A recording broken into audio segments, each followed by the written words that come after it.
Hey everyone, thanks for joining us. My name is Colin von Liebtag. I'm a two-time Rutgers alumnus and currently head up our Alumni Career Development program at the university. Really happy to be here with you today. And today we are talking all things cover letters. Everybody's favorite, right? It's funny, I was just mentioning to a colleague about how I'm not even the biggest fan of writing cover letters. But honestly, I don't think we're alone in that. Of all the parts of a job application that I typically coach individuals through, the cover letter is probably the most dreaded, least liked, leaves people feeling most at a loss for what to talk about.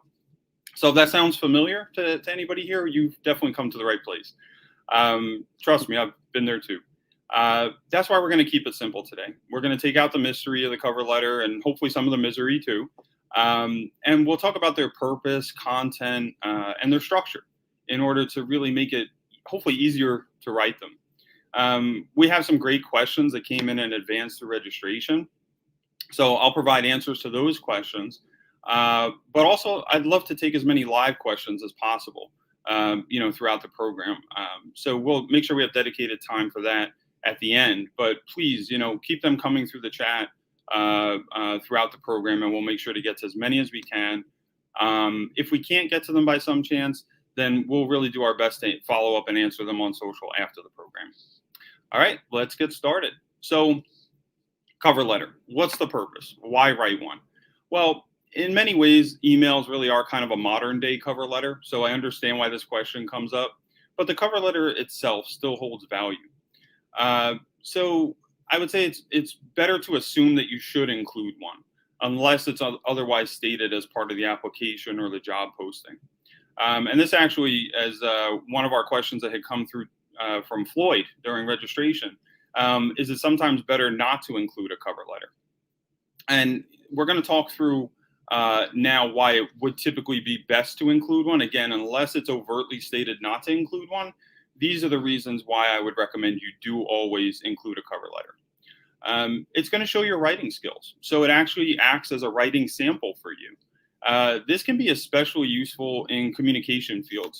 Think marketing, editorial work, copywriting, anything where you might have to write reports, do formal communications, PR work. But many fields require the ubiquitous skill of being a good writer and a strong communicator these days. So this is an opportunity to show and demonstrate your writing skills and your writing ability. It's also, even in a technical or scientific field, helpful because it shows you have a very well-rounded skill set. So you're able to possibly communicate very technical or scientific work that you're doing in research or maybe even things in the field of business or analytics into more simple terms that someone can understand. And that in and of itself is a very valuable skill set. So the communication skills that you can demonstrate through a cover letter in any type of field is part of the inherent value of it. It's also a chance to be persuasive. You're writing basically a persuasive piece that is hopefully convincing the reader of that, your audience, to bring you in for an interview. So this demonstrates your ability to convince someone of something, to be a persuasive writer. This can be especially useful in business fields, sales, marketing, anything where branding, or having to convince an audience of something can be a useful skill set.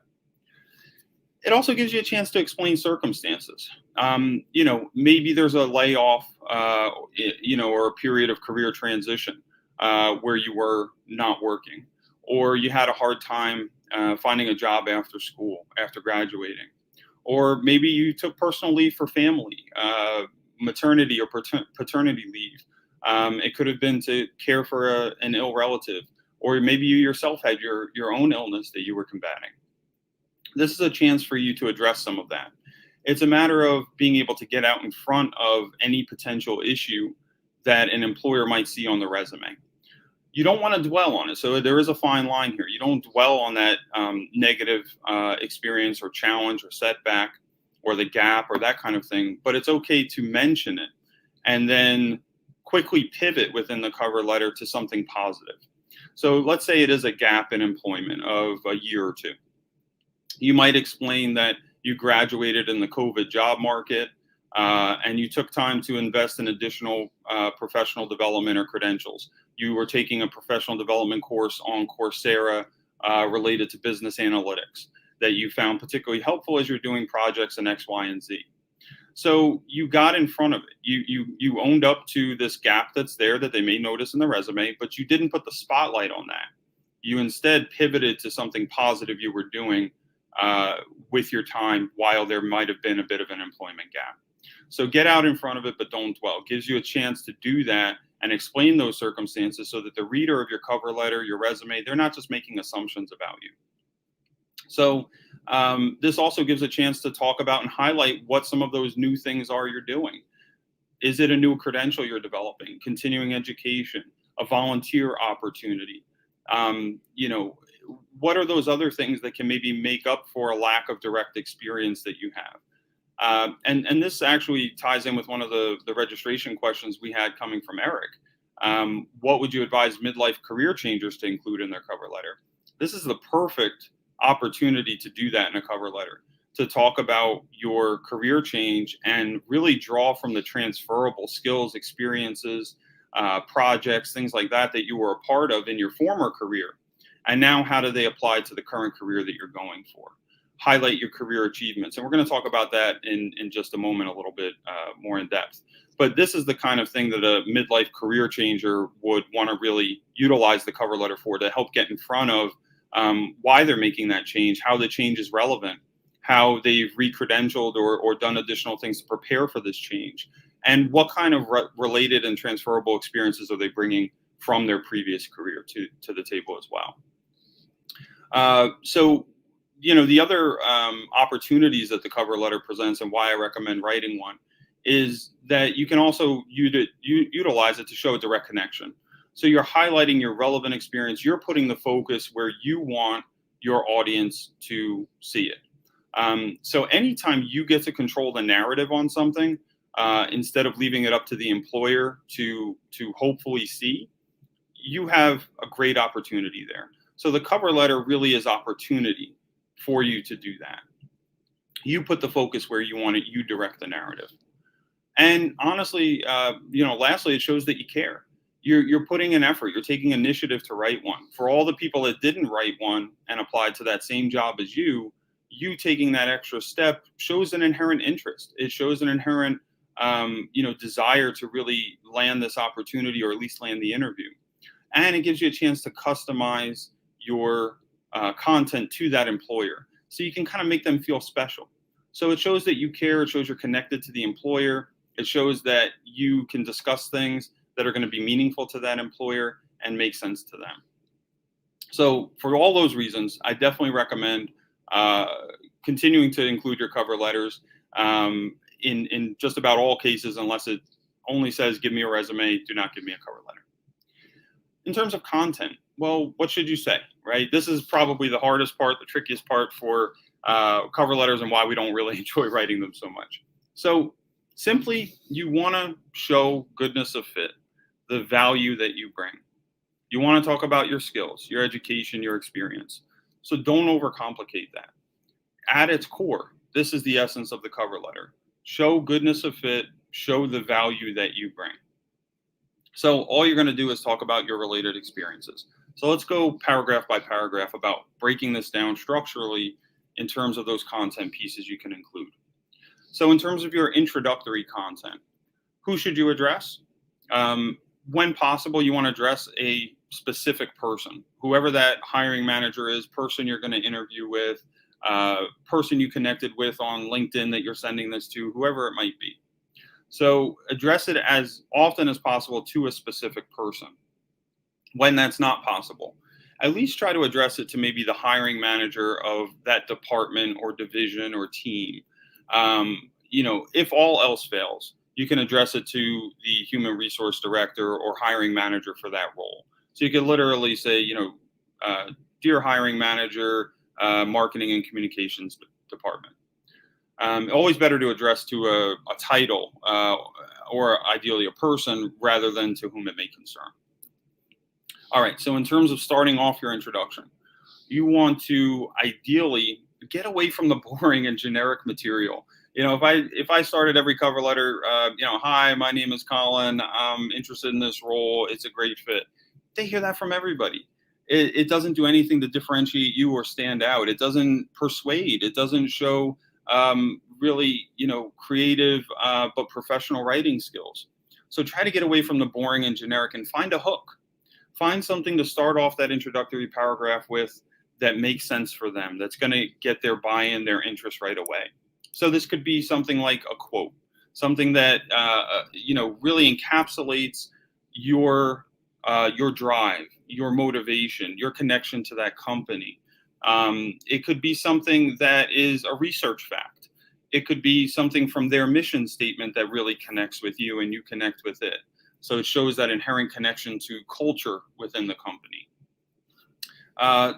Depending on the organization you're going for, they may put out their own publications and reports. You could, simply pull a fact or figure or, some kind of quote from that report and use that to start off with. It shows that you're up on the current industry literature, that you're, obviously tracking that organization, you're current with what they're doing.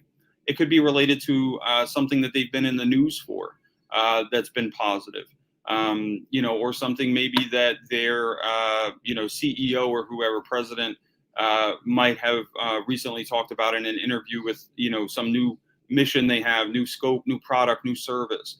Find your hook. It's going to show relevancy. It's also going to be a little bit more interesting. Within the introduction, make sure you're identifying the role that you're going for. I've unfortunately seen in cover letters where some individuals were probably using the same cover letter for multiple jobs, and they actually left the wrong employer or wrong role in the intro there. So right off the bat, they're showing typos. They're showing that they're not paying attention to detail, that this isn't, this is just one of the many they're applying to. There's nothing unique about this to them. That's very much a negative. So identify the role, make sure that's correct. Sounds like a simple thing, but I've seen it, unfortunately, multiple times.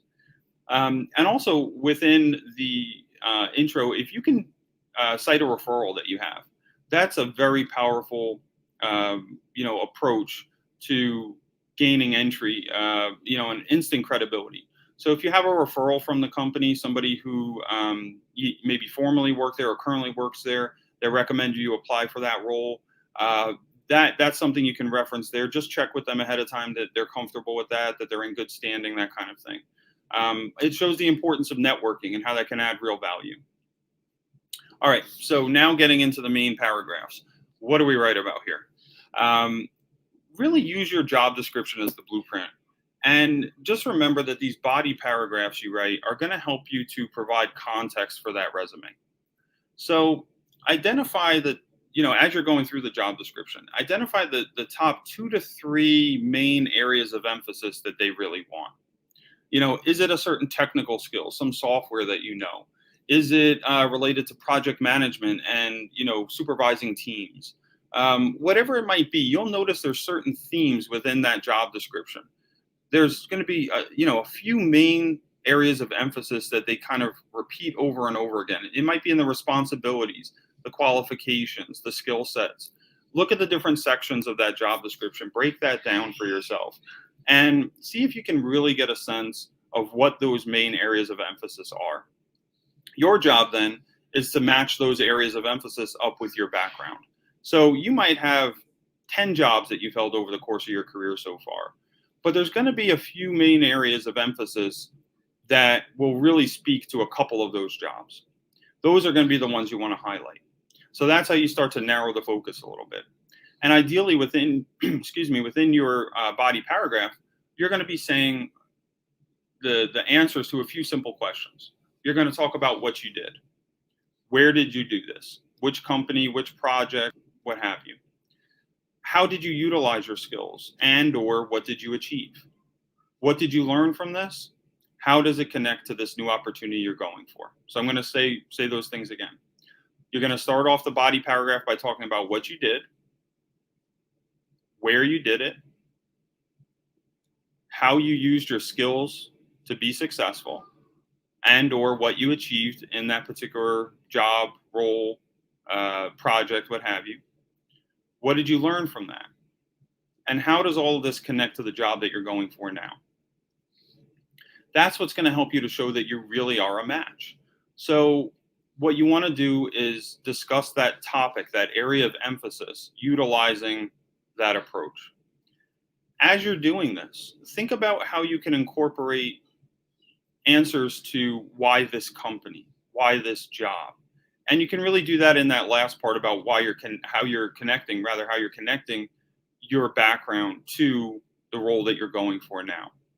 That's where you really start to hammer home that point about you being a good fit. So the really key element to include here is connecting your skills and your experience to how they're going to now help you to be successful in this newly desired role. That's what helps the audience, your hiring managers, your recruiters, to inherently see you as a good fit and inherently connect you with someone who's qualified for this opportunity. So that's part of what helps you to stand out. It also gives you a chance to show your knowledge of the company, the field, the job. And it really does the work for the reader, which again is your mission. They're going through, could be 100 resumes, 100 cover letters, even if it's a dozen. That's a lot to sit there and spend time with. And they're going to go through quickly. So if you're immediately able to identify the value that a candidate has, they've done half the job for you. That makes things a lot easier for that hiring manager. And again, you're controlling the narrative. You own it. So they're seeing what you want them to see.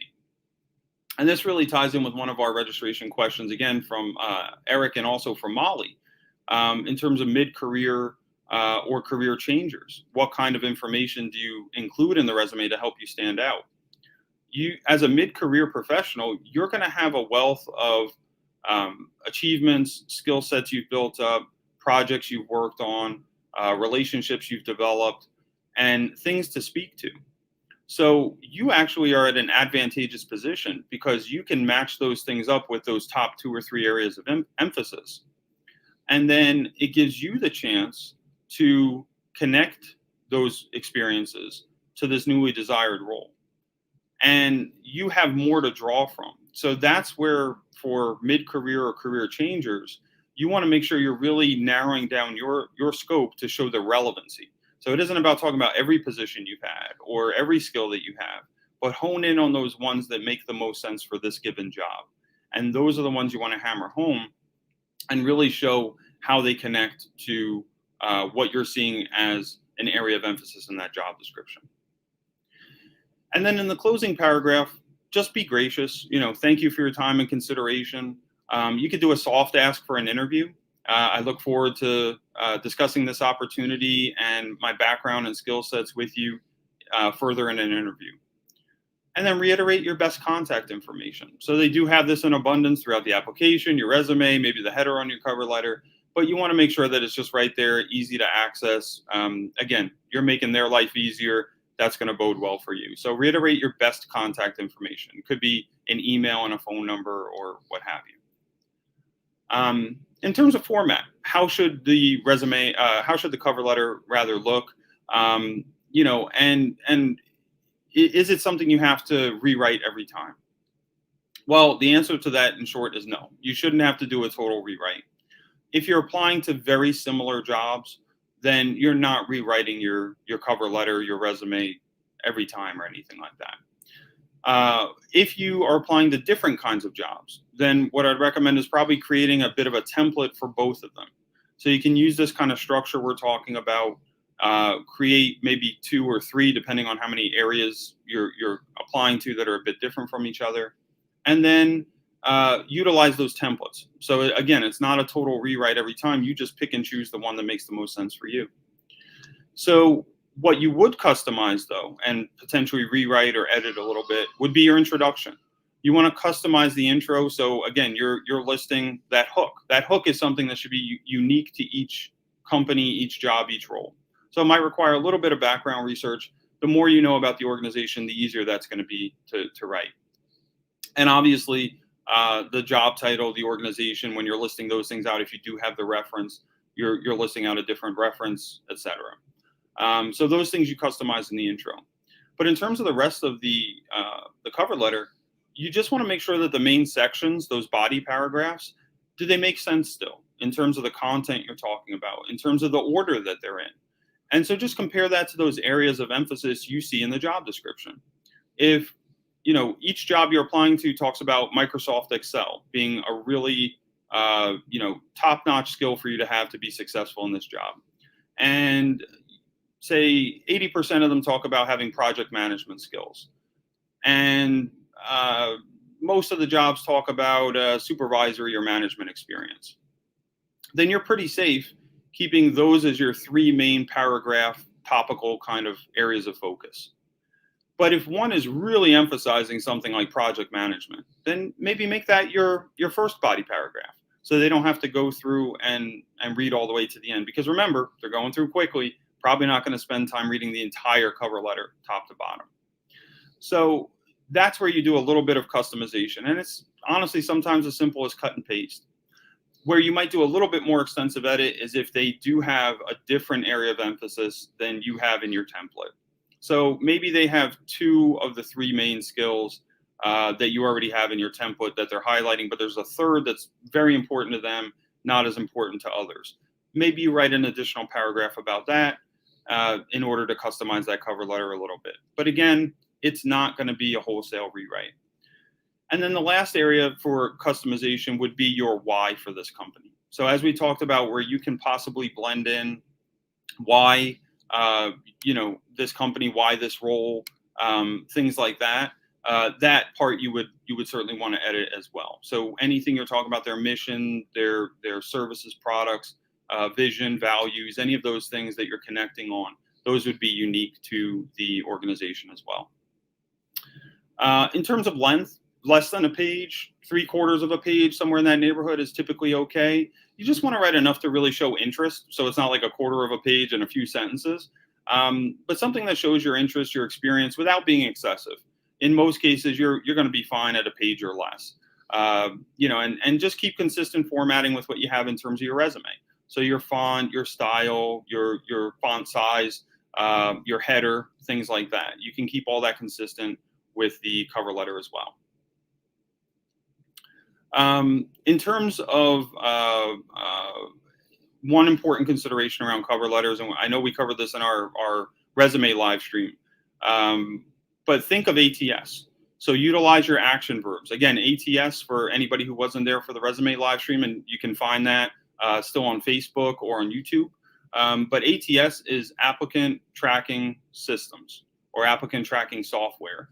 And these are pieces of software that companies utilize to help them filter through resumes, give it a score in essence, to see how viable you might be as a candidate.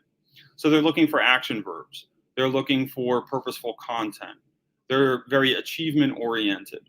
And it's not just about any experience, but rather which experience connects to that role. So again, that's where the customization piece kind of comes in. And then lastly, in terms of format, you may consider one of 2 different styles. You can write, as we're talking about with the traditional kind of paragraph style. It might be in the neighborhood of 4 or so paragraphs, intro, couple body paragraphs, a closing.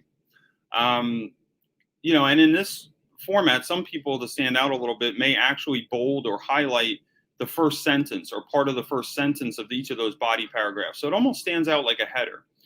So you might bold it or underline it or something like that to just make it pop a little bit.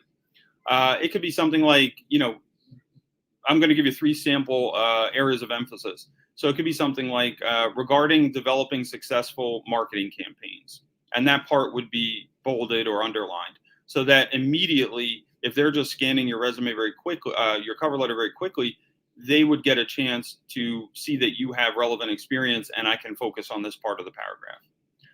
Regarding supervising employees and strategically managing teams. Regarding implementation of cybersecurity measures and network infrastructures. Things like that speak to whatever that job is that you're going for, that's an example of how you identify areas of emphasis. Those are things that would be really important in that role. So then your following paragraph should be speaking about that particular experience. The other option you have to get away from the paragraph format a little bit would be bullet points. So this again kind of ties in with Eric and Molly's question about mid-career or career changers. You might find this to be a successful format for you. So if you're utilizing a bullet point format, you're not going verbatim with the resume bullet points. You want them to be a little bit different. So obviously the content's going to be similar because your experience is your experience, but you just don't want to go verbatim with what you have on the resume. You want to maybe take a higher level approach to this, really be achievement oriented, purposeful in terms of the kind of work that you were doing, something that demonstrates a really relevant skill set, a great accomplishment you might have had, something like that. And what you would do is write an intro paragraph. It could be the same kind you're using for the traditional format. And then you might, in the next paragraph, write a very brief statement just to kind of introduce these bullet points that you're about to hit them with. And it could just talk about your overall qualifications. If you basically had to sum up your, skills, education, experience in a couple lines, that's what you would put in that highlight statement at the top. And then go into, anywhere between about 3 to 5 bullet points that, again, are focused on achievements, accomplishments, the purposeful work you've done, where you've been successful, relevant skill sets. And all this should be really highly customized to that individual job. So this would be one of those areas you might do a bit of a rewrite on. And then go into your traditional summary or closing.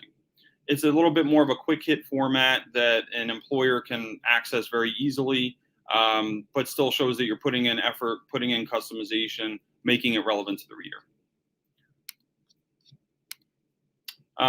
One resource tip that I'd like to leave you with is, if you haven't already, you can sign up for a Grammarly premium account that's going to be provided for you for free access, 3 months of free access by the Rutgers University Alumni Association.